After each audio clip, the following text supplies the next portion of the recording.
When you're working remotely, what difference does your home environment make? What can you do about it?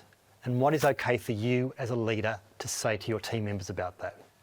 In this video, I'll address these three key issues. When we started working remotely, a lot of research came out about how people were more effective working remotely. In particular, there was some research done by Nicholas Bloom. He found that people did work better remotely, more productively, but there were some caveats. And one of the important caveats was that people had a dedicated home office workspace. Now, this can be critical to the ability of the person to work, but also to the acceptance of hybrid in your workplace. Some time ago, I was managing someone. They really wanted to work remotely because of the distance they had to travel. This was pre-COVID days, and it was not very widely accepted that people should work remotely.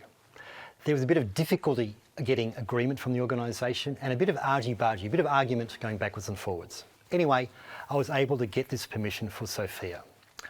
Unfortunately, about a week or two later, we had our first meeting, and unfortunately, when she turned up for that meeting, she was sitting on the edge of the bed with a laptop perched precariously, almost falling off. And right in the middle of the team meeting, when she was meant to be speaking, the dog came in and she kind of patted the dog and tried to keep the laptop up at the same time while falling off the side of the bed. It interrupted the meeting, and the executive that I'd had this difficulty getting permission for her to work remotely with were not too happy about what had happened. And it got me realising that an important part of being able to work in a hybrid way, work remotely, is having the right home office setup.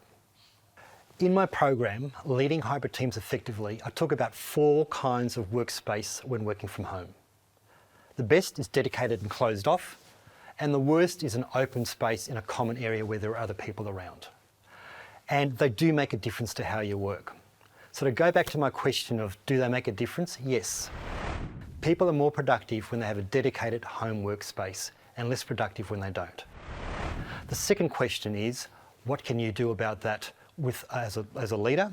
Now, it's a delicate conversation because you don't want to intrude on people's private space, but it is one that's appropriate to have, especially if you're coming from the point of view of trying to help them.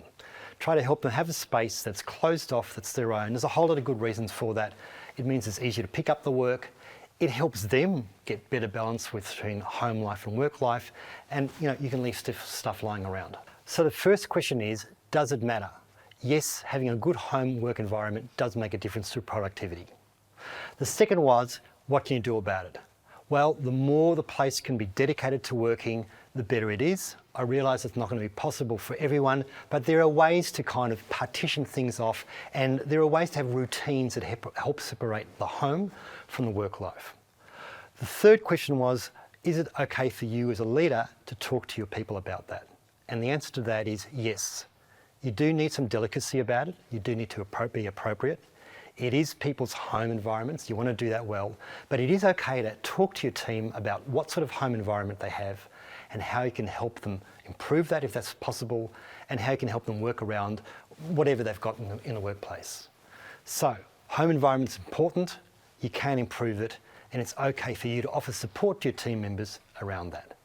Having a good home workplace does make a big difference to productivity and the way a hybrid team works, and the acceptance of hybrid work in your workplace, as you saw in my example that I gave earlier. I hope this video and this series has been helpful. When you're ready to develop your team further, please let me know. In the meantime, I'll see you in the next video or on LinkedIn.